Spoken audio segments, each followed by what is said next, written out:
Baik. Nah, di sini adik-adik terima kasih juga untuk Ustadz Hairin, Haza Irin ya. Maaf Ustadz Haza Irin. Saya dari Visi Makarya, kita di sini mempunyai program namanya OVOS. Jadi OVOS itu One Food, One School, di mana kami mengajak anak-anak sebentar.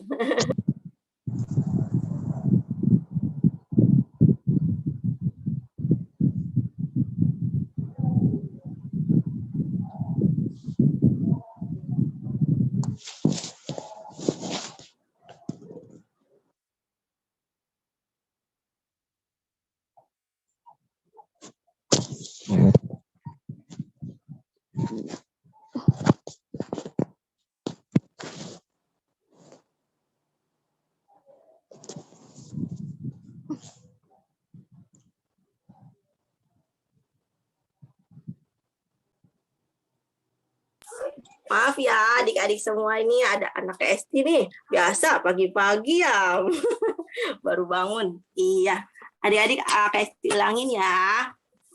Terima kasih ya untuk hari ini. Jadi program kita ini hari ini adalah One Food, One School, di mana kita ingin membantu anak-anak tunadaksa yang tidak mempunyai kaki atau tangan. Nah, di sini adik-adik nanti bisa berdonasi, hasilnya akan kami berikan untuk tunadaksa untuk dibelikan kaki dan tangan palsu. Jadi anak-anak tunadaksa ini bisa menggapai impiannya dan juga lebih percaya diri lagi adik-adik nih, gitu. Nah, penyebabnya apa ya dari tunadaksa ini? Jadi penyebabnya ada beberapa hal adik-adik. Yang pertama, bisa karena bawaan lahir, di mana dari kandungan ya adik-adik ya. Jadi kalau ada mamanya yang lagi hamil, diusahakan sekali mamanya harus minum vitamin, lalu sering-sering ke dokter untuk dicek ya.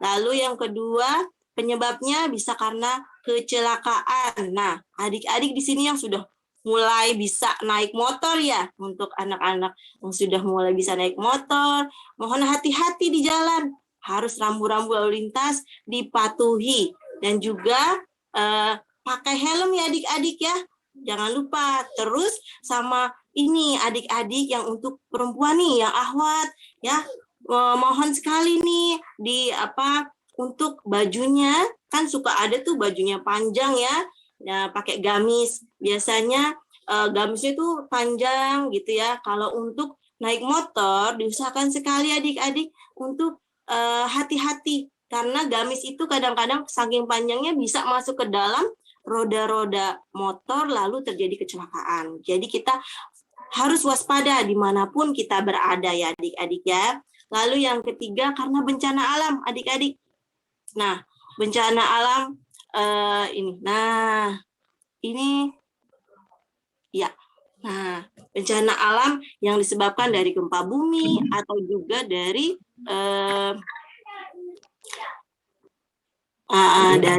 gempa bumi ya adik-adik, dan juga karena bencana alam itu. Lalu ada juga dari diabetes nih adik-adik, terlalu banyak makan yang atau minuman manis-manis. Nah, adik-adik yang suka makan minuman manis-manis agak harus jangan terlalu ya, gitu. Oke. Ya, lalu nah, jadi adik-adik, kakak mau mengajak adik-adik untuk banyak-banyak bersyukur kepada Allah ya, karena kita memiliki anggota tubuh yang lengkap. Gimana caranya kita bersyukur? Rajin ibadah, belajar, membantu orang tua, patuh kepada orang tua dan juga bapak ibu guru, ustadz dan ustazah, lalu membantu orang lain yang membutuhkan ya adik-adik ya. Baik. Oke, adik-adik siap untuk selalu bersyukur? Ya, ini kakak punya video, kita tonton sama-sama ya. Sebentar kakak, ini dulu videonya. Kita lihat ya adik-adik ya. 5 tahun, kecelakaan bulan yang lalu di jalan. Dokter menyatakan harus dioperasi kakinya karena udah hancur, nggak bisa di apa-apain lagi, harus dipotong amputasi. Ya, saya ikhlas mau ini.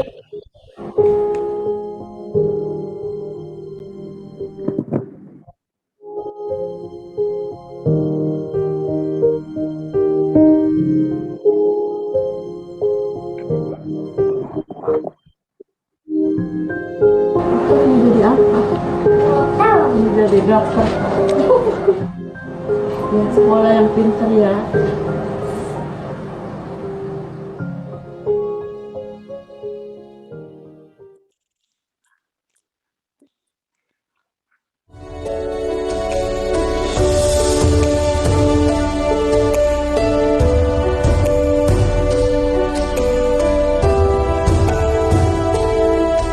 Assalamualaikum warahmatullahi wabarakatuh.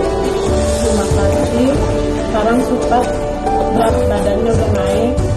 Terima kasih juga udah diajak jalan-jalan.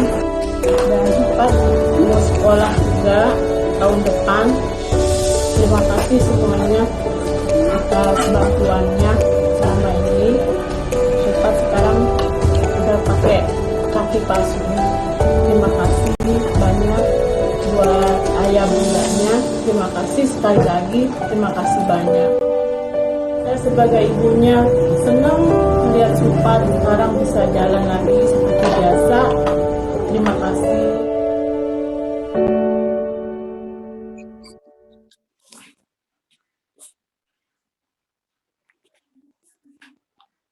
Nah, ini kaki palsu ya. Ya, itu salah satu adik Supat, adik-adik dari sahabat tunadaksa yang dimana telah kami bantu.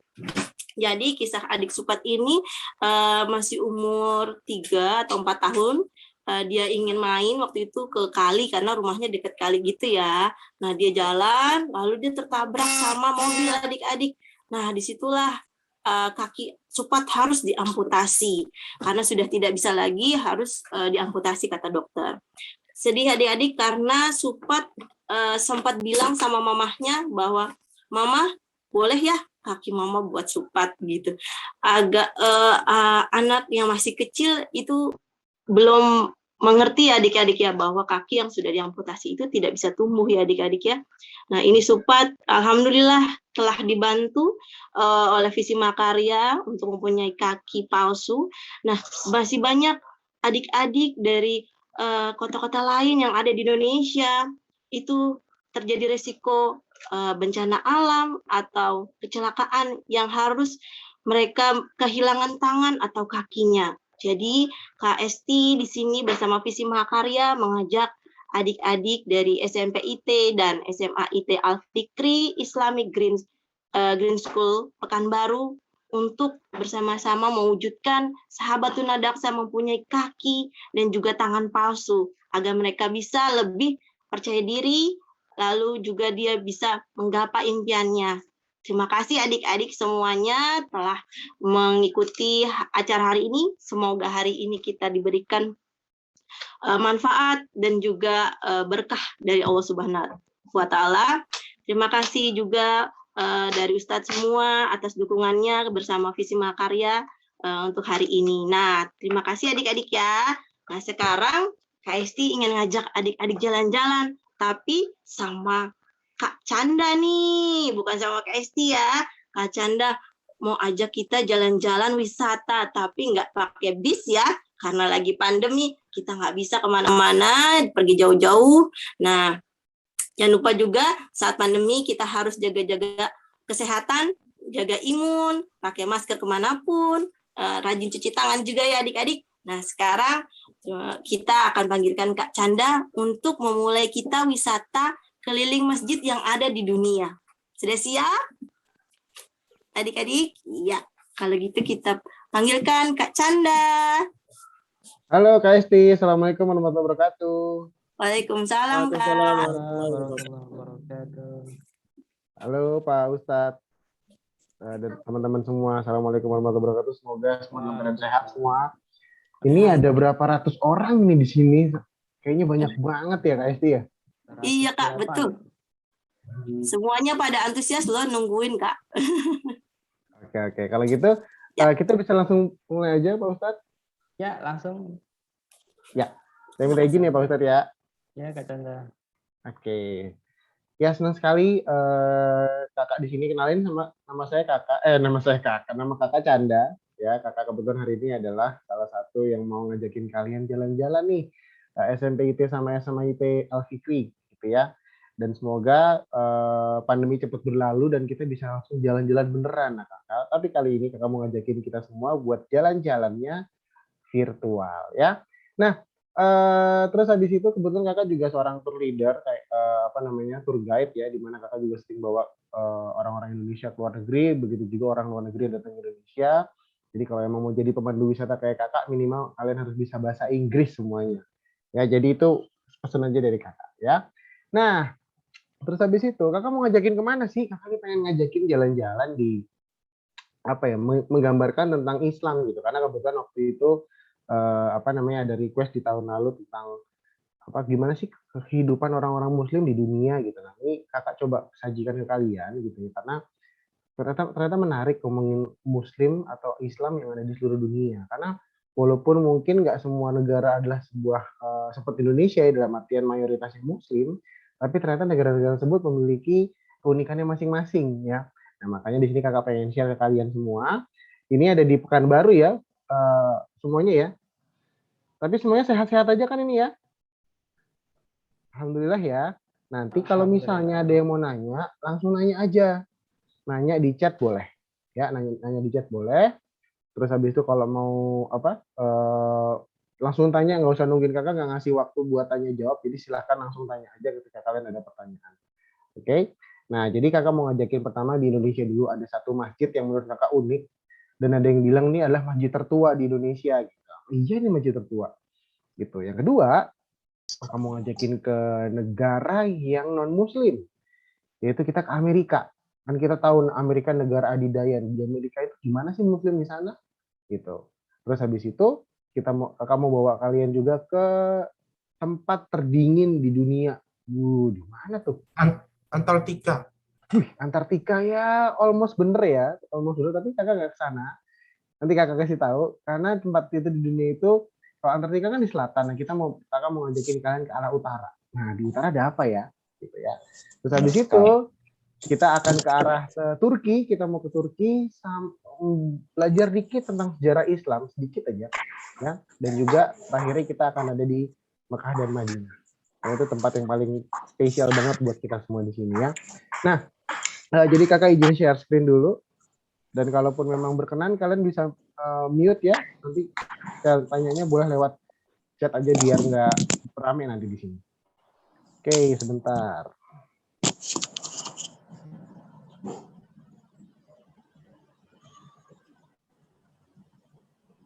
Oke, udah kelihatan semuanya? Sudah, Kak. Ya. Udah. Ya, oke. Jadi kita mau jalan-jalan tentang Islam di dunia. Nah, yuk kita sekarang lihat apa sih yang mau kakak kasih ke kalian sekarang ini. Kakak di sini pakai Google Map. Ya, Google Earth sebenarnya Google Earth ya. Jadi kita sekarang menuju ke tempat pertama. Jadi kakak bilang tempat ini adalah tempat yang di Indonesia. Yuk kita ke sana.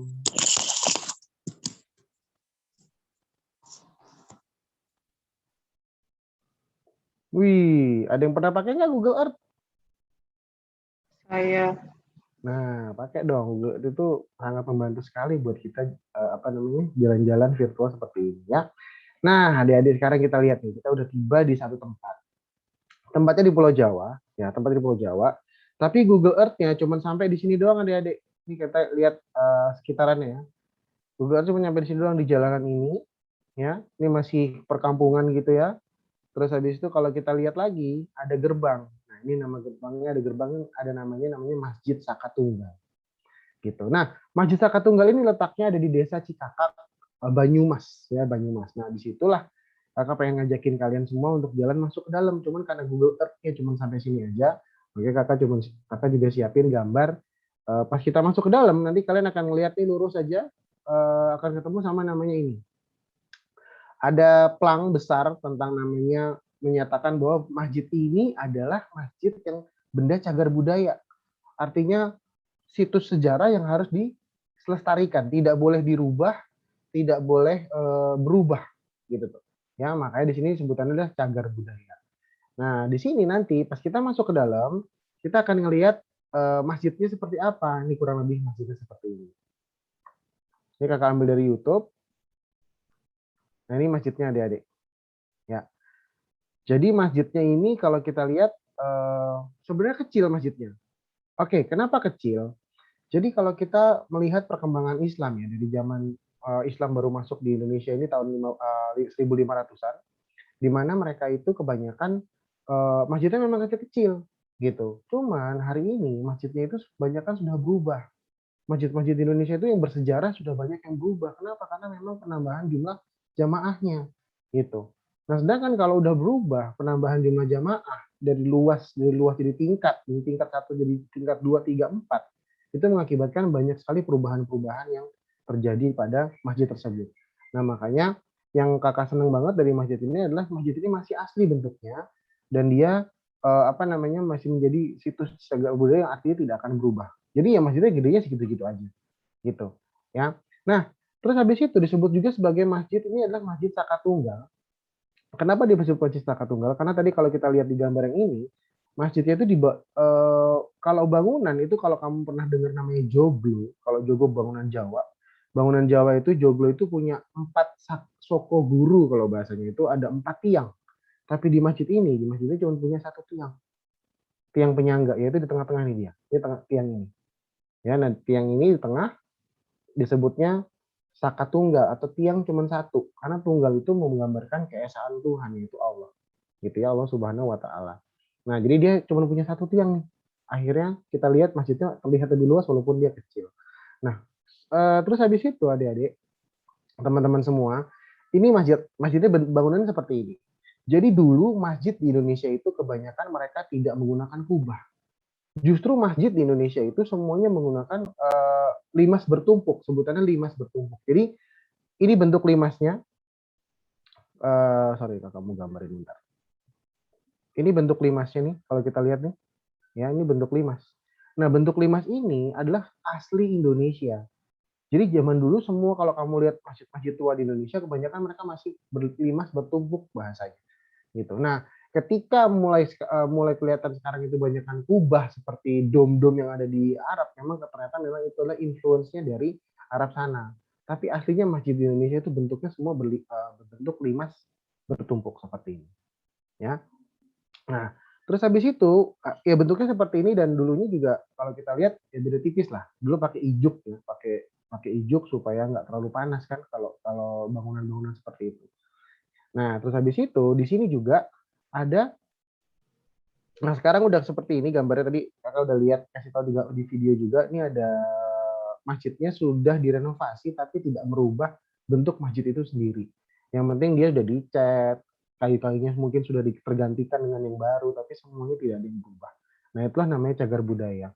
Jadi kalau ngomongin cagar budaya itu bangunan yang tidak boleh berubah, tapi ada kelasnya, ada kelas A, B, C kalau kakak nggak salah, di mana masih ada yang tidak boleh berubah sama sekali, ada yang boleh berubah di depannya doang, di belakangnya doang, ada yang boleh dirubah, tapi tiang-tiangnya nggak boleh berubah. Nah, itu cagar budaya seperti itu.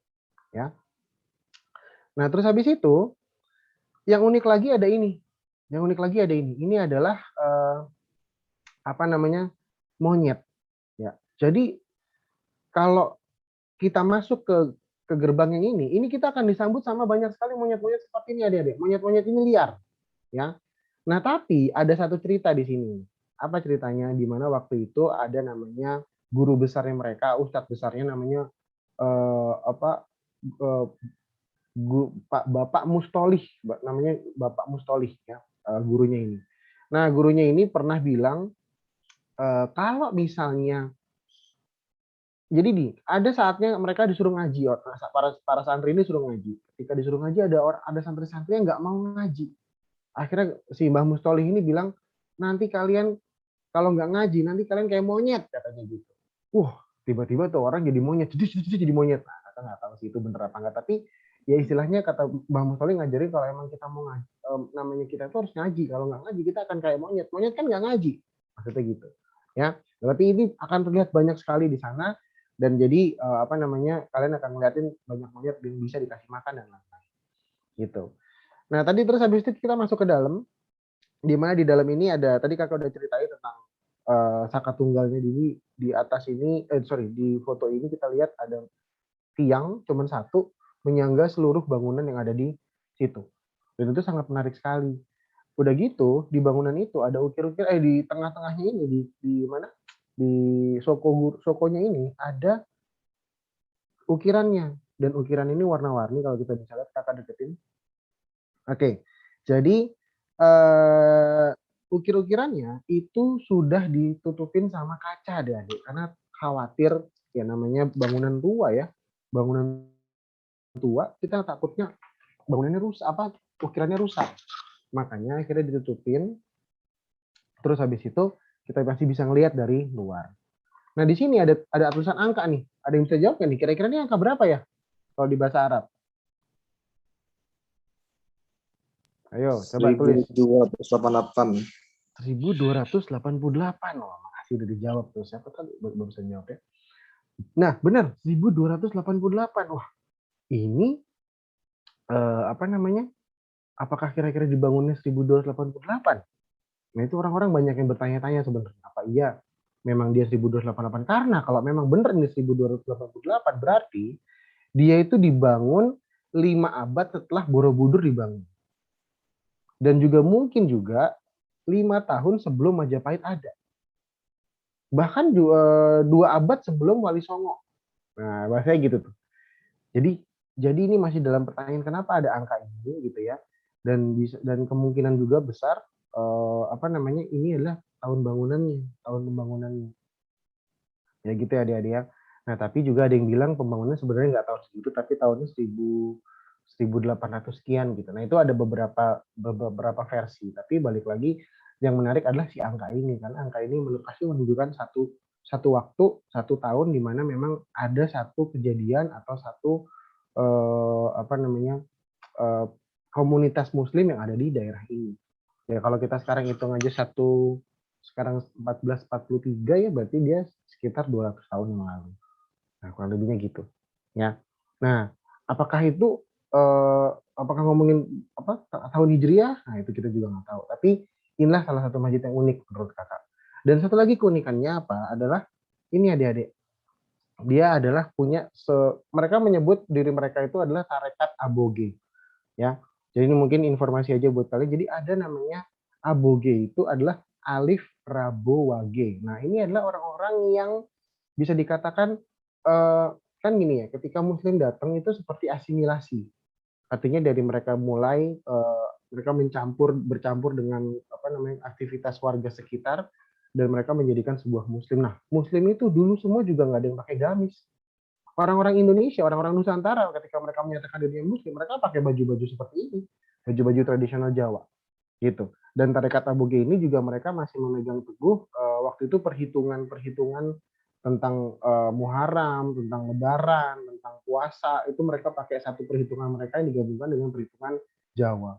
Nah, itulah maka disebut sebagai asimilasi, gitu. Nah, makanya mereka sampai hari ini masih seperti itu. Tapi bagaimanapun juga itulah keberagaman Islam yang kita punya di Indonesia. Oke? Kalau ada yang mau nanya langsung aja, karena kakak mau lanjutin lagi perjalanan kita dari sini. Kita akan menuju ke tempat berikutnya. Ya, kita kemana ya? Nah, inilah enaknya virtual. Kita bisa jalan-jalan kemana saja yang mau kita mau. Yuk kita naik, kita terbang sekarang dari sini menuju ke tempat berikutnya, yaitu ke Amerika, dia. Yuk kita ke Amerika. Jadi kenapa kakak ngomong Amerika? Karena tadi Amerika itu sama kita bedanya 12 jam, gitu ya. Dan di Amerika itu juga dia bukan negara muslim. Gimana sih kehidupan orang-orang muslim di sana? Nah, ternyata adik-adik, di Amerika itu ada apa namanya? Komunitas muslim itu udah mulai berkembang, sangat berkembang sekali. Jadi ketika bisa dikatakan zaman dulu itu istilahnya orang muslim pertama kali, ada cerita di Amerika tentang sejarah muslim. Orang muslim pertama kali nyampe di Amerika itu tahun 1875 katanya. Dan ketika itu mereka adalah para imigran dari kebanyakan dataran Afrika gitu. Afrikanya itu Afrika Utara kayak ya Mesir, Aljazair gitu. Nah, mereka nyampe ke sana tahun 1800 gitu, dan akhirnya di sana mereka mulai bermukim ya. Nah, habis itu sebenarnya Islam itu udah ada udah lama, cuma memang dia tidak menjadi apa namanya komunitas besar. Sama lah kalau kita ke Amerika kan ada orang Amerika Latin, ada orang Eropa, ada orang mana banyak sekali orang Negro Afrika dan lainnya. Nah, ternyata di sini kakak ada satu cerita di mana adalah sebuah kota di mana di Amerika namanya Michigan. Di mana di Michigan ini ternyata dia adalah menjadi tempat dibangunnya masjid terbesar di Amerika. Namanya adalah Islamic Center of America. Kita lihat sini. Islamic Center of America. Gede ini masjidnya. Untuk mereka termasuk gede walaupun cuma 3.000 ya dia. Teman-teman, cuma 3.000 orang yang bisa nampung di sini. Cuman dibandingin sama Istiqlal sih gedean Istiqlal ya. Tapi maksud saya ini udah masjid terbesar dan dibanggakan banget sama orang-orang Amerika Muslim di sana. Udah gitu letaknya, kalau kita lihat nih letaknya dekat apa nih ada teman-teman sebelahnya. Letaknya bersebelahan sama gereja. Gak masalah di sana karena memang Amerika itu negara yang sangat sangat plural dan mereka mencoba menampilkan juga keberagamannya mereka. Gitu. Nah, inilah salah satu yang, dan Michigan ini juga menjadi kota dengan komunitas Muslim terbesar di Amerika.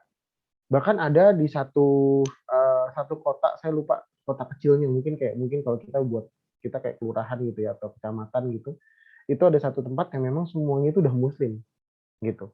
Jadi Pak Lurahnya Muslim, Pak Camatnya Muslim gitu model. Nah, ini di Michigan juga lokasinya gitu. Nah, kalau kita lihat juga kalau di dalamnya, kalau kakak sih nggak dapat sih gambar video di dalamnya, cuma kakak dapat gambarnya aja di dalamnya seperti apa. Nah, kurang lebihnya gini gambar di dalamnya, dan mereka juga lagi PPKM mungkin sama kayak kita masih pakai masker, dan inilah dan kegiatannya sama, maksud saya kegiatan sehari-harinya, sholat lima waktu dan lain-lain semuanya dilakukan seperti apa adanya kita di sini. Jadi ternyata di Amerika pun sudah toleransi muslimnya juga sangat tinggi gitu. Terus habis itu kalau kita pindah lagi dari sini, dari Michigan, ada lagi satu ada dua kakak pengen ngasih tahu tentang masjid di sini. Berikutnya adalah masjid di sini. Ada daerah ini kan di sedikit agak utara dekat Kanada. Nah, ini agak tengah nih. Nah, di agak tengah ini ada satu masjid juga adik-adik. Ini namanya adalah The Mother Mosque. The Mother Mosque. Jadi ibunya masjid katanya. Kenapa disebut sebagai ibunya masjid? Karena memang ini adalah kayak masjid pertama yang dibangun di Amerika, adik-adik. Gitu. Dan kalau kita lihat di sini, nih, kalau kita lihat di sini lokasinya sih perumahan ya. Lokasinya adalah perumahan. Dan di perumahan ini keren ya, rumah-rumah di luar negeri ya, di Amerika ya. Terus habis itu di rumah ini ada satu lapangan gede, dan di lapangan ini dibangunlah sebuah kotak. Ya kotak ya, kayak kotak gitu, bukan kayak rumah tapi cuma kayak bangunan kotak gitu. Karena memang di Amerika itu kebanyakan masjid itu dibikin bukan untuk sebagai masjid, tapi kebanyakan karena komunitasnya dia beli gudang luas dijadiin masjid, dia beli gedung kantor gede dia bikin masjid, kurang lebihnya gitu. Jadi mereka memang tidak pernah membangunnya, baru-baru ini aja mereka ngebangun sebagai masjid. Nah, ini adalah sebutannya The Mother Mosque of America. Yang menarik adalah ini dibangun tahun 1934 di daerah Iowa, dan mereka ini melihat tadi kan kakak bilang, karena ketika jamaah bertambah masjidnya pun juga harus lebih besar. Karena masjidnya udah nggak cukup, akhirnya mereka pindah ke tempat yang lain. Mereka bangun namanya Islamic Center of Iowa kalau kakak nggak salah. Dan di situ akhirnya mereka beraktivitas, tapi bangunan ini akhirnya dijual adik-adik. Dijual tahun 72 gitu. Waktu itu sempat jadi penampungan pengungsi, sempat jadi gereja, macam-macam lah fungsinya berubah-ubah. Tapi akhirnya si orang-orang komunitas Muslim ini mereka ingat, wah ternyata masjid ini bersejarah. Ya udah dibeli lagi adik-adik. Jadi udah udah dijual, akhirnya dibeli lagi, dan sekarang bukan jadi masjid, tapi dia cuma menjadi Islamic Cultural and Heritage Center. Dia menceritakan di sini udah kayak museum, menceritakan bagaimana perjalanan Muslim di Amerika, gitu, ya. Bermos, gitu. Nah, terus habis itu kakak mau pindah lagi, kan tadi kita udah ke masjid terbesar. sekarang udah masjid tertua di Amerika. Nah, di Amerika ada satu tempat lagi adik-adik yang menurut kakak penting banget kalian harus tahu. Ada yang tahu ibu kotanya Amerika di mana? Washington. Oh, pintar. Cakep, cakep. Nah, jadi benar di Washington. Washington itu adalah ibu kotanya Amerika. Washington DC. Kenapa sebutannya DC? Inilah panjangannya adik-adik, District of Columbia. Ya, jadi itu adalah sebuah distrik. Nah, di Washington kalau kita lihat nih, ini Washington ya. Di Washington itu ada satu masjid juga. Ini namanya Islamic Center of Washington. Tadi kakak udah ceritain bahwa orang Muslim ke sana bikin masjid itu, mereka nggak pernah bangun masjid secara khusus, tapi ternyata di Washington mereka bangun masjid secara khusus. Dan ketika mereka bangun masjid ini, mereka sudah meletakkan gaya-gaya atau arsitektur gayanya kayak mulai ke Arab-Araban, terus habis itu mulai ke Timur Tengah-Timur-Tengahan, ada yang bilang mirip Spanyol di Cordoba, kurang lebih seperti itu. Nah, ini masjidnya. Gitu. Nah, ini dibangun tahun 50. Udah di lokasinya di Massachusetts Avenue gitu ya, dan dia ya bisa dikatakan kayak bangunan masjid pertama yang dengan menggunakan gaya-gaya ke Arab-Araban, ke Timur Tengahan, gaya-gaya Muslim yang ada di tempatnya sana, gitu. Jadi bahkan juga dia punya, maaf kakak nggak siapin fotonya di dalam, tapi dia katanya ada lampu gantung dari Mesir, karpet dikasih sama Raja Iran waktu itu, gitu ya. Jadi ini juga sebagai simbol persatuan umat Islam sedunia lah bahasa gitu, karena dia letaknya di Washington, di kota penting, dan bangunannya juga bangunan yang sangat indah sekali gitu ya. Jadi itu yang terjadi, makanya Islam di Amerika itu juga udah gampang. Jadi kalau kalian ke Amerika nggak usah susah, apalagi di daerah California, di bagian California itu memiliki jumlah masjid terbanyak dibanding provinsi-provinsi lain yang ada di Amerika gitu. Jadinya itu sekitar ada 200 masjid yang ada di provinsi California. Nah, itu adik-adik. Makanya kita nggak usah susah juga kalau ke Amerika, jadi udah tenang. Bahkan juga kalau kamu ke Amerika lagi puasa, di sana nanti ada buka puasa ala Turki, buka puasa ala Mesir, buka puasa bebas, tinggal milih aja kamu nyari komunitasnya kayak gimana. Gitu. Terus habis itu, mungkin sedikit info juga. Sorry. Kakak belum sini, maksudnya kakak mau sini. Nah, informasi juga nih ada beberapa tokoh-tokoh Amerika yang memang mereka adalah seorang Muslim. Yang pertama, ada yang tahu nggak nih sebelah sini, sebelah kiri? Muhammad Ali. Tahu Muhammad Ali. Cakep, ini Muhammad Ali. Ada yang tahu nggak ini siapa? Petinggi.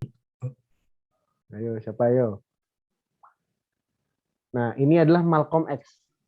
Ya, ini Malcolm X. Dia ini adalah orang kulit hitam yang dia semakin menguatkan dan mengenalkan Islam kepada orang-orang di Amerika, bahwa Islam itu tidak mengenal warna kulit, bahasa gitu. Itu Malcolm X. Ya, makanya sebutannya adalah Black Muslim bahasanya. Nanti kalian bisa cari sendiri. Ya. Terus habis itu, oke, ini Muhammad Ali benar, dia masih muda karena memang akhirnya dia temenannya sama Malcolm X. Akhirnya Cassius Clay, nama aslinya, dia convert menjadi Islam dan merubah namanya menjadi Muhammad Ali. Kalau yang ini ada yang tahu nggak? Siapa nih? Ini Ice Cube. Ya, Ice Cube dia rapper, dia juga dia juga main film Triple X. Ya, kalau kakak kenal, kakak tahu. Kalau yang ini, ada yang tahu nggak nih? Mike Tyson. Cakep, Mike Tyson ya. Wah, zaman dulu kakak lagi SMP sih, kalau ngelihat dia tinju semua TV semua katanya Mike Tyson. Dan dia udah masuk Islam juga. Terus habis itu ini, yang terakhir di gambar ini. Pemain basket. Ini sebelum Michael Jordan terkenal, siapa lagi? Ada yang suka main basket di sini? Harusnya tahu nih. Ini namanya lah Kareem Abdul-Jabbar. Gitu adik-adik. Kareem Abdul-Jabbar. Wah, dia kalau lay up jago banget. Ya. Nah, jadi inilah tokoh-tokoh Muslim yang ada di Amerika, dan memang ada hal yang unik. Ini ada fakta yang unik adik-adik, ternyata penyebaran Islam itu banyak sekali terjadi di kalangan narapidana di Amerika. Gitu. Jadi ada satu stigma di mana kalau mereka masuk penjara itu kayak mereka menemukan enlightening, mereka menemukan arti hidup, mereka bisa belajar. Dan kebanyakan orang-orang dari keluar dari penjara, di situ mereka berubah namanya menjadi Islam karena memang hijrah lah bahasanya atau convert pindah agama. Ya, itu salah satu fakta yang unik juga di mana di Amerika. Ya. Oke, gitu ya. Sip ya. Kalau gitu kakak lanjutin lagi, kita pindah tempat. Udah di Amerika udah. Sekarang kakak tadi bilang kakak mau ngajakin kita ke utara, di sisi utara bumi. Ada apa sih di sisi utara bumi? Yuk kita pindah. Nah, ada tulisannya udah tuh. Murmansk. Kota di mana? Di mana, Dedek? Di Rusia ya. Jadi ini ada satu kota di Rusia, Adik. Nah, kenapa kakak bawa ke sini? Karena gini, kakak punya adik kakak sekarang tinggal di Jerman. Dia itu kalau puasa itu 18 jam, adik-adik. Kamu kalau puasa berapa kemarin puasa? Berapa jam puasa? Paling 13. 8 jam. Cepet banget puasa 8 jam ngantor emangnya. Enggak, salah. Kita puasa di Indonesia itu kalau nggak 12 jam sampai 13 jam, adik-adik. Ya. Oh. Atau bisa juga paling banter ya 13 jam. Nah, itu udah paling banter lah. Karena kan biasanya ya kita penuh dengan matahari ya negara. Nah, adik kakak itu tinggal di Jerman, dia puasanya 18 jam gitu. Nah, tapi kan itu di Jerman. Kakak cari lagi nih, di mana tempat yang lebih lama lagi puasa, dan ternyata kakak dapat. Yaitu di mana? Di Murmansk, adik-adik, di Rusia. Jadi kalau kita lihat dari peta nih, kakak gede ini ya, ini dia nih. Ini adalah ini Inggris, ini Jerman. Kita bawa naik ke atas lagi, ini Swedia. Nah, Murmansk ada di sini. Ini Murmansk, adik-adik. Ya. Nah, di Murmansk ini, kalau kamu puasa, itu berapa jam? Ada yang bisa nebak nggak? Ayo, berapa jam kalau? 21. Berapa? 21. Hampir bener. 20 atau 21. Bener. Cakep, pinter. Makasih banyak. Berarti bener, adik-adik, itu 21 jam. Sadis nggak tuh? 21 jam. Bayangin kalian di 21 jam, itu kalian punya sisa waktu 3 jam buat buka puasa, sholat maghrib, sholat isya, sholat raweh, sama sahur. Kira-kira gimana tuh? Kira-kira kalian sanggup nggak puasa kayak gitu? Makanya kalian harus bersyukur kalian ada di Indonesia. Nggak boleh males puasa. Yang di sana lebih males lagi daripada kalian harusnya. Gitu. Ya. Berarti kita harus bersyukur kita tinggal di negara Indonesia yang puasanya cuma 12 sampai 13 jam. Nah, terus habis itu di Murmansk, ya gini deh, ini ada foto Bu dari kakak. Kalian bisa tanggepin sendiri. Gimana kira-kira tanggapan kalian ngeliat foto ini? Kira-kira panas nggak tempatnya? Perlu AC nggak? Dingin. Dingin ya. Ini mereka lagi sholat id di sana. Sholat id aja dengan kondisi cuaca seperti ini, mereka tetap sholat id. Padahal sholat id sunnah loh, bukan wajib loh. Ya. Dan udah gitu apa? Dia melepas semua sepatunya. Karena memang sholat sifatnya. Jadi kita nggak boleh males-males adik-adik, katanya orang-orang sana. Saya ketemu sama bule waktu itu ya karena saya pemandu wisata. Saya pengen lihat deh salju. Saya bilang, Canda, salju itu paling enak dilihat, di foto, bukan dirasain. Karena kalau kamu tinggal di tempat bersalju itu susah semuanya, susah. Nggak bisa ngapa-ngapain, nggak mudah. Mereka bilang gitu. Tapi mereka ya tetap melakukan hal ini. Inilah yang terjadi di sana. Gitu. Ya. Nah, terus habis itu, kalau kita lihat lagi di Murmansk itu ada apa lagi sih? Nah, di Murmansk ini kalau ini kan kotanya ya. Ini kotanya, nah kakak mau ngajakin jalan-jalan dikit nih ke sebuah tempat. Ini dia. Dari Murmansk ya mungkin driving lagi berapa jam gitu, sekitar 4 jam kalau nggak salah. Dan ini ada namanya Aurora Village. Aurora Village itu apa? Ini hotel yang bentuknya kayak iglo, ya. Sebenarnya hotel ini punya kaca semuanya, jadi orang kalau bangun tidur tuh bisa ngelihat ke langit, gitu. Kalau enggak pokoknya dia tidur tujuannya untuk melihat ke langit. Karena apa? Ada apa di langitnya? Karena ada ini teman-teman semua. Jadi ada satu keindahan, ya. Ini adalah satu keindahan yang dimiliki sama daerah Murmansk, yaitu tentang namanya sebuah cahaya hijau yang atau sebutannya adalah aurora, gitu. Nah, ini situasi di Murmansk ya, adik-adik, teman-temannya. Jadi salju ya, salju itu jalannya susah, naik mobil juga susah. Kalau naik mobil nggak pakai AC, tapi pakainya pemanas. Di hotel, di penginapan juga nggak pakai AC, tapi pakainya pemanas ruangan, gitu ya. Dan emang enaknya kelihatannya pas kita lihat di foto, tapi keadaannya pasti mereka juga berat ada di sana. Dan Munas juga terkenal sama kota pelabuhan, makanya dia tadi banyak kontainer-kontainer karena mereka terkenal dengan pelabuhan. Nah, kalau orang berkunjung ke sana, kebanyakan mereka memang tujuannya untuk melihat aurora borealis. Aurora itu apa sih? Aurora itu adalah cahaya yang kita lihat berwarna hijau itu. Sebenarnya cahaya ini terjadi karena hubungannya antara medan magnet bumi dengan partikel yang dipancarkan sama matahari.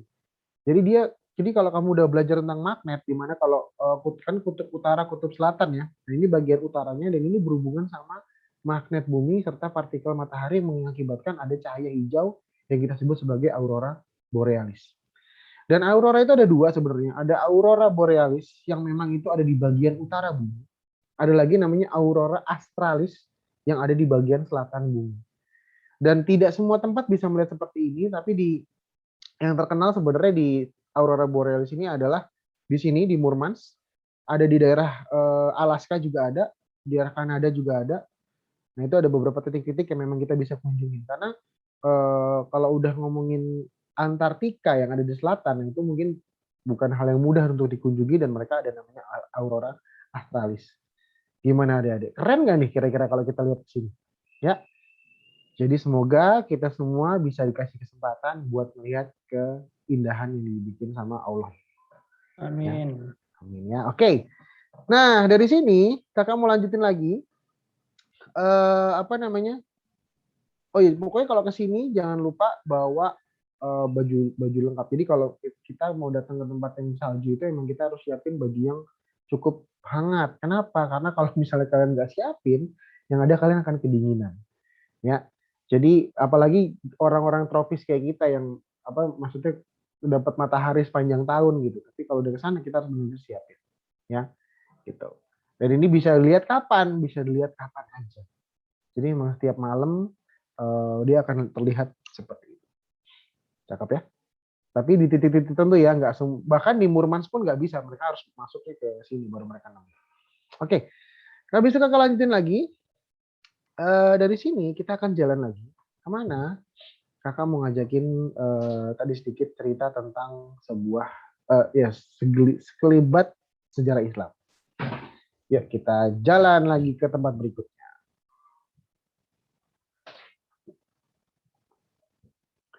Wah, kita mau ke sini adik-adik. Namanya adalah Istanbul adik-adik. Ya. Jadi Istanbul ini lokasi di mana sih? Mungkin kalian pengen tahu juga ya lokasinya. Oke, jadi ini kita lihat ada Masjid Al-Aqsa. Di sini ada Saudi Arabia ya. Saudi Arabia naik ke atas, kita ketemu Turki. Ini Turki. Dan Turki ini menghubungkan antara Asia dengan Eropa. Gitu. Ini Eropanya nih. Prancis, Jerman, Romania gitu ya. Nah, jadi dia menghubungkan nih penghubung. Ada satu daratan penghubung. Nah, inilah sebutannya sebagai zaman dulu adalah Konstantinopel. Gitu. Jadi Konstantinopel ini bisa dikatakan kayak markas besarnya waktu itu di zaman perang salib adik-adik di tahun 1200-an gitu. Nah, habis itu pokoknya Konstantinopel, kalau kamu pernah dengar namanya penaklukan Konstantinopel, nah itu terjadi di sejarah Islam dan itu ditaklukkan sama orang-orang Islam di sini. Gitu. Sehingga kalau kita datang ke Turki, nah ke Turki atau kita datang ke sini deh, kita datang ke Istanbul, ibu kotanya Turki, kamu akan merasakan suasana seperti di Eropa, tapi semua makanannya, orang-orangnya Muslim semua. Nah itu enaknya. Karena beberapa kali kakak datang ke Eropa, ke Jerman, ke Prancis, ke Belanda, ketemunya memang gereja, katedral, gitu. Ada yang nanya ke saya, Kak Canda ini kok, kenapa saya cuma ketemu gereja-gereja doang, ini nggak ada yang masjid apa Kak Canda dia bilang gitu. Bapak Ibu kalau mau nyari masjid datangnya ke Turki, jangan ke Eropa. Karena memang Eropa memang kebanyakan itulah ininya mereka. Nah, makanya di sinilah tempat yang paling cocok kalau buat kita memang mau jalan-jalan ala-ala Eropa dan kita ketemu sama banyak sekali makanan yang muslim, makanan halal dan lain-lain gitu. Nah, ini namanya Istanbul. Nah, di Istanbul ini ada satu, ini kan kakak cerita di mana Konstantinopel itu dulu adalah punyanya orang-orang apa, punya di perang salib itu dibagi apa, itu dimiliki sama orang-orang Kristen gitu ya, dan akhirnya berhasil ditaklukkan sama Muslim. Dan salah satu bentuk penaklukannya adalah tempat ini, adik-adik. Kalian pernah dengar nggak tempat ini? Namanya adalah Hagia Sophia. Pernah ya? Jadi ini adalah Hagia Sophia. Nah, ini Hagia Sophia bacanya, tulisannya, terus tapi bacanya Hagia Sophia. Dan ini adalah salah satu masjid yang sangat terkenal, dan juga belakangan ini kemarin waktu tahun lalu, kalau nggak salah ya tahun lalu bener, kan yang lagi terkenal kan presidennya Turki ya, Recep Tayyip Erdogan gitu. Ini lagi terkenal banget si presiden ini. Kenapa? Karena apa namanya? Si presiden ini akhirnya mengambil keputusan yang sangat penting, bahkan cenderung kontroversial kalau buat orang-orang dunia atau bahkan orang-orang Turki sendiri. Oke, ceritanya gini. Jadi bangunan ini kalau kita lihat ini fotonya ya. Dulu bangunan ini nggak pakai menara. Ini ada 4 menara, tapi dulu nggak ada menaranya. Dulu bangunannya hanya seperti ini, adik-adik. Nah, dulu bangunan seperti ini itu adalah dibangun untuk sebuah gereja. Gitu. Jadi pada saat itu memang gaya arsitekturnya itu Bizantium bahasanya, dan dia dibangun sebagai gereja. Gitu. Dan ketika dibangun sebagai gereja, ya udah ini adalah sebuah gereja. Nah, cuman ketika ditaklukkan sama orang-orang Islam, gitu ya, orang-orang Islam pada tahun 1400, ya kan tadi dibangun 1200, ditaklukkan tahun 1400, itu akhirnya dirubah dari gereja, bahasanya dari gereja Kristen Ortodok itu menjadi sebuah masjid, gitu, yang akhirnya disebut sebagai Hagia Sophia. Nah, karena akhirnya berubah menjadi masjid, akhirnya dibangunlah sebuah menara, bukan 4 buah menara untuk menandakan bahwa inilah sebuah masjid. Padahal dulunya ini udah terjadi selama 200 tahun menjadi sebuah gereja, tapi diganti jadi masjid, adik-adik. Itu sangat sejarah Islam sangat besar sekali memang penaklukan Konstantinopel ini. Gitu.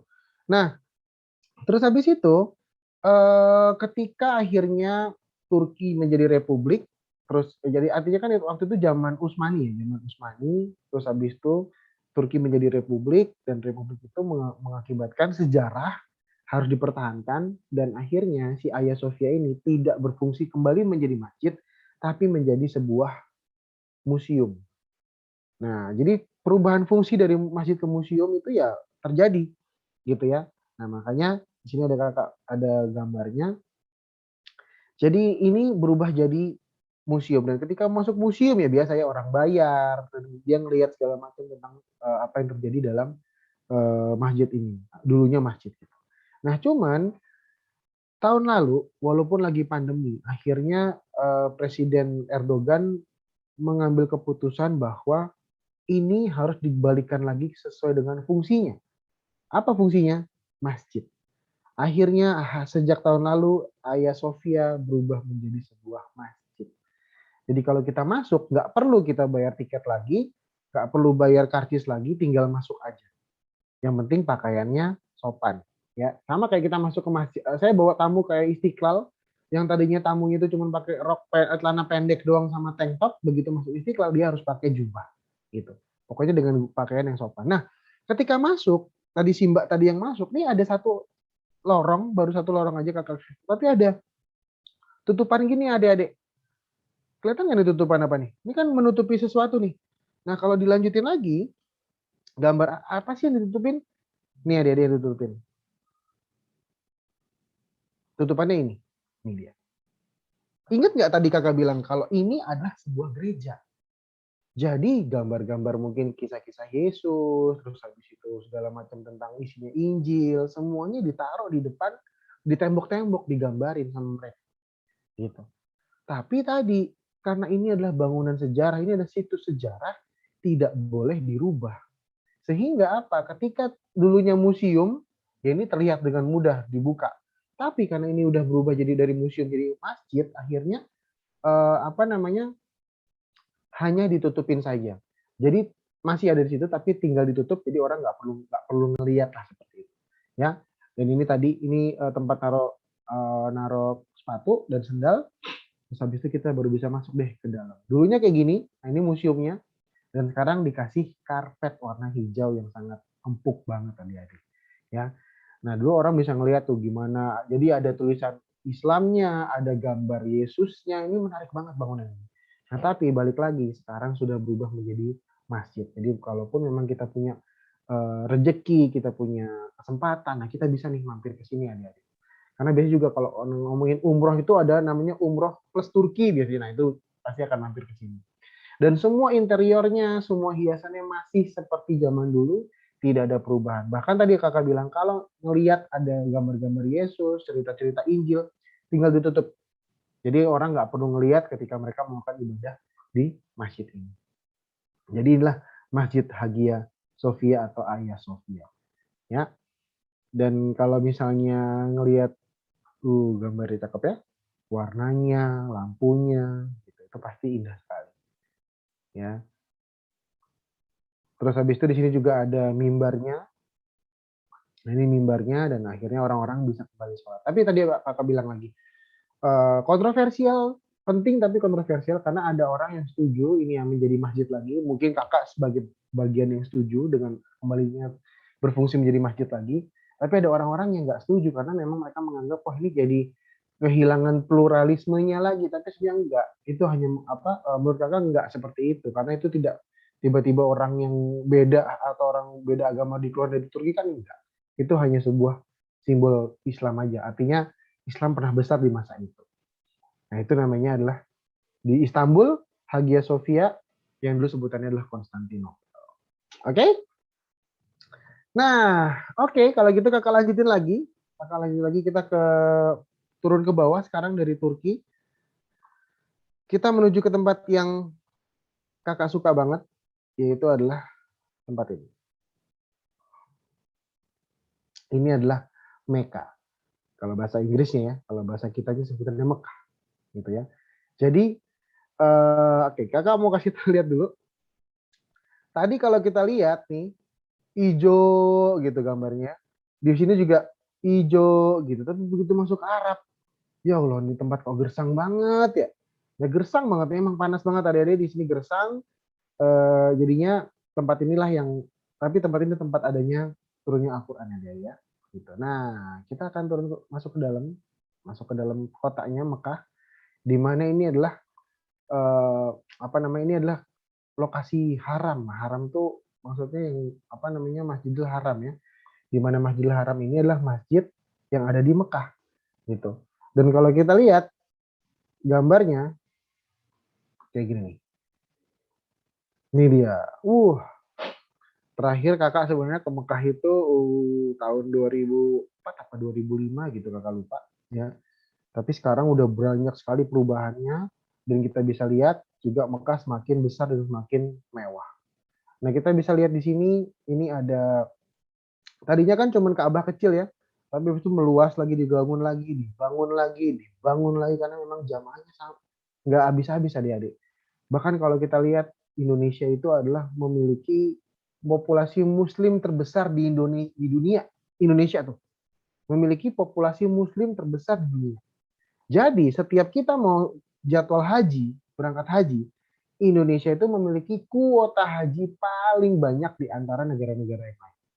Gitu. Padahal kemarin kakak daftar haji, kakak harus nunggu 20 tahun lagi buat haji. Bayangin coba, berapa banyak orang yang mau haji dari Indonesia ini. Gitu kan? Nah, itu semua menuju ke Mekah karena mereka semua ingin lihat namanya Ka'bah. Gitu. Nah, di sini kakak mau kasih tahu juga apa sih yang paling penting ya tadi kita ngomongin Ka'bah ya. Mungkin kalau Ka'bah ini ceritanya di surat Al-Fil ya, kalau kamu masih ingat isi surat Al-Fil di mana ada gajah-gajah gitu ya.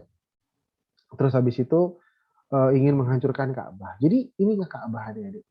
Dimana kalau kita masuk ke hotel pasti kita nyari anak panah. Mana nih anak panah yang nunjukin kiblat? Kita nggak. Kita semua kiblatnya ke arah Ka'bah. Kita sekarang lokasi di Indonesia, kita ngarahnya ke arah barat. Tapi kalau dia ada di utaranya Ka'bah, mereka akan ngarah ke selatan. Jadi semuanya itu akan berpusat kepada Ka'bah, gitu. Karena Ka'bah ini adalah acuan, ya, arah untuk kita sembahyang, gitu. Nah, Ka'bah ini unik karena dari semua bangunan yang ada di sini yang paling tua adalah Ka'bah. Karena Ka'bah katanya sudah ada dari zaman Nabi Adam, katanya gitu. Ya, ada yang bilang katanya waktu itu baru sebuah batu kecil. Tapi ada juga yang bilang ini dibangunnya Nabi Ibrahim, dibangunnya sebuah bangunan kotak seperti itu. Gitu. Makanya Nabi Ibrahim disebut sebagai bapaknya nabi, bapaknya para nabi. Nah, Ka'bah ini bentuknya kotak, warnanya hitam. Gitu. Jadi kalau kita lihat dari dekat, maaf gambarnya mungkin nggak bagus, kakak cari yang bagusan itu. Nih, Ka'bah. Nah, Ka'bah ini dia warnanya hitam, yang ini sebenarnya warnanya hitam itu bukan catnya adik-adik, tapi ini adalah kain pembungkus Ka'bah. Kain pembungkus Ka'bah ini sebutannya adalah kiswah. Nah, kiswah ini menarik karena apa? Karena kiswah ini adalah apa namanya? Ya tadi penutupnya, cover lah kalau kita ngomongin handphone, cover handphone. Ini cover Ka'bah yang dulu warnanya berbeda-beda, berubah-berubah. Pernah menjadi warna ungu, pernah menjadi warna hijau, pernah menjadi warna merah gitu ya. Katanya macam-macam lah, merah, putih, hijau, ungu gitu. Nah, itu warnanya beda, berubah. Hingga akhirnya pemerintah menetapkan, kerajaan menetapkan bahwa udah hitam aja. Akhirnya kiswah ini dibikin warna hitam dan dirajut pakai apa namanya, ada hiasan, tulisan-tulisan Arabnya dan hiasan-hiasannya pakai yang berwarna emas gitu, agak glam. Dan juga ini diganti setiap tahun. Kenapa diganti setiap tahun? Ada satu cerita unik juga menurut kakak. Ternyata orang-orang Islam dari Indonesia kebanyakan, kan orang-orang Islam di Indonesia itu kan masih kadang-kadang ada yang percaya ada yang percaya jimat, keberuntungan dan lain-lain ya. Itu menurut kakak ya. Nah, jamaah-jamaah itu suka guntingin adik-adik, guntingin kainnya. Jadi kiswahnya diguntingin, habis diguntingin dibawa pulang, mungkin dijadiin apalah keyakinan mereka gitu ya. Dan akhirnya di akhir tahun setelah ya mungkin menuju Muharram itu kiswah tuh sobek-sobek udah. Makanya kiswah harus diganti lagi dengan yang baru lagi, diganti lagi yang baru lagi, seperti itu. Jadi memang itu apa kenyataannya ya. Dan juga di sini di Ka'bah ini ada satu batu ada yang sangat terkenal, namanya Hajar Aswad. Hajar Aswad ini adalah batu yang waktu itu dalam ceritanya itu Muhammad mencium Hajar Aswad. Nah, nggak ada yang tahu kenapa Muhammad mencium Hajar Aswad. Akhirnya semua orang yang datang ke sana, mereka ingin mencium, sama seperti yang dilakukan sama Nabi Muhammad. Kan sunnah Nabi ya, diikutin, dicium. Gitu. Terus habis itu apa? Masalahnya adalah semua orang segini banyak pengen cium Hajar Aswad semua. Kira-kira saingannya berat apa enggak? Waktu kakak ke sana, kakak itu mengalami kesulitan sekali karena wah, udah kayak rebutan apa tuh adik-adik, udah kayak udah cakar-cakar lah pokoknya. Karena memang pengen mencium itu, makanya di sini dijagain sama Asgar. Nih Asgar nih ya, bukan asli Garut, tapi ini Asgar ini adalah polisinya yang ada di daerah yang ada di situ di Mekah, di Masjidil Haram. Nanti tugasnya udah nyium dia akan tarik orang, cium orangnya tarik. Jadi gantian, harus gantian. Tapi nggak bisa ngantri baris gitu, nggak bisa. Semuanya ngeblok jadi satu. Nah ini Hajar Aswad, gitu ya. Sampai hari ini menjadi sunnah dari Nabi yang harus kita ikuti. Terus habis itu, ini juga ada satu cerita menarik kakak. Jadi ada apa sih dalamnya Ka'bah itu? Jadi di dalam Ka'bah itu ada ruangan. Ya jadi ruangan dia mungkin ya apa namanya, ruangan ini tidak digunakan untuk apa-apa, tapi kebetulan Bapak Jokowi, Presiden Jokowi dan keluarganya berkesempatan diizinkan untuk masuk ke dalam Ka'bah. Ya nggak ada apa-apa, cuman sebagai penghormatan aja waktu itu Jokowi berkunjung ke Saudi Arabia, gitu ya. Nah, itulah Ka'bah yang kalau kita ngelihat adik-adik, pasti saya yakin kamu meneteskan air mata karena memang bahagia sekali kita bisa berkunjung ke sana. Bahkan kalau di Indonesia orang udah umroh sekali pengen balik lagi, haji sekali pengen haji lagi ya itu. Makanya sangat disayangkan sekali kita masih pandemi jadi nggak bisa ngapa-ngapain nih kita ya. Tapi jangan khawatir kalau di sana banyak orang Indonesia kalau di Arab. Wah makanannya Indonesia tapi bau rasa-rasanya agak ke Arab-Araban banyak gitu. Tapi orang Indonesia banyak di sana gitu. Nah terus habis itu ini cerita Ka'bahnya tapi tempat yang waktu itu karena kebetulan kakak kesana itu dalam keadaan Ramadan. Jadi ini menarik juga kalau kamu berkunjung ke sana dalam waktu Ramadan itu seru adik-adik. Seru itu sama kayak kelasnya haji, tapi bisa dikatakan kalau Ramadan itu nggak pakai kuota. Kalau haji kan pakai kuota, tapi nggak ada kuota. Rame banget orang ke sana, dan akhirnya kakak sempat memiliki kesempatan buat berbuka puasa bersama di Mekah dan Madinah, tapi yang paling enak menurut kakak adalah di Madinah. Nah, ini adalah di lingkungan Masjid Nabawi. Nah, di Masjid Nabawi ini terkenal sama payungnya. Kita lihat tuh payungnya. Itu payungnya itu bisa mekar gitu adik-adik. Kalau panas. Nah, dia mekar. Kalau nggak panas, dia bisa nutup sendiri. Nah, bisa nanti lihat di YouTube ya. Nah, dalam Islam, ketika kita memberikan makan kepada orang-orang yang berbuka puasa, itu hitungannya kita juga berlipat-lipat puasa, berlipat-lipat pahalanya. Nah, makanya ini banyak sekali orang-orang yang ingin membagi makanan-makanan untuk berbuka puasa dari macam-macam yang beda-beda.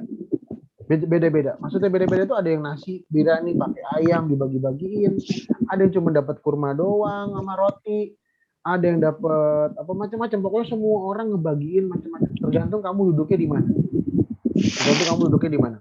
Kalau kamu duduknya di dekatnya orang yang bagi-bagi itu ya akan ketemu sama mereka.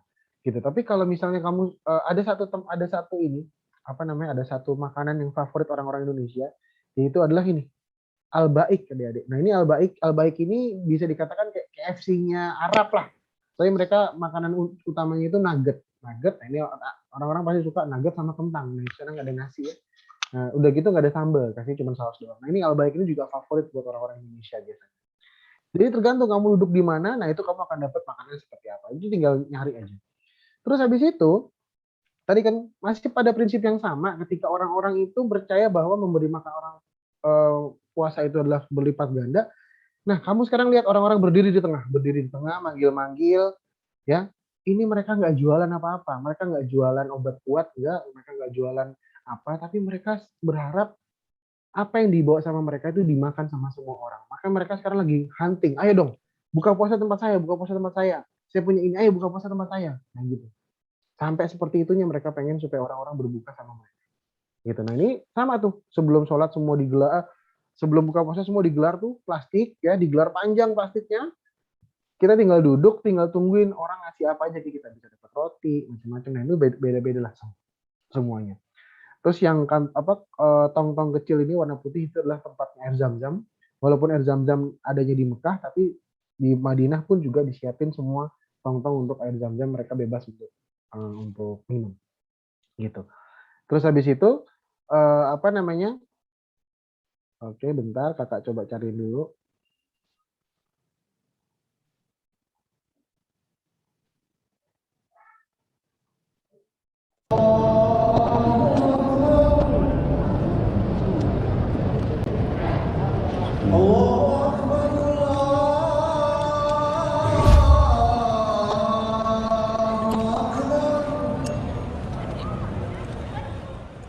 Nah, itulah lagi buka puasa. Jadi semuanya udah tinggal makan aja, minum ada di situ. Terus habis itu udah deh, pokoknya kalau di zaman Ramadan itu serunya ya di 10 hari terakhir semua orang itikaf rame-rame, mau sahur dapat makan, mau buka puasa dapat makan, pokoknya enak deh di sana. Terus habis itu begitu sholat Id selesai udah pestanya usai. Kalau kita kan habis sholat Id kita makan-makan macam-macam, kalau di sana pestanya usai karena justru pestanya mereka itu di 10 hari terakhir sampai ke sholat Id. Nah, itu pestanya. Tapi kalau di kita setelah itu baru pestanya. Ya. Nah, kakak rasa cukup sampai di sini. Semoga kalian bisa menikmati perjalanan ini. Tepuk tangan buat kita semua.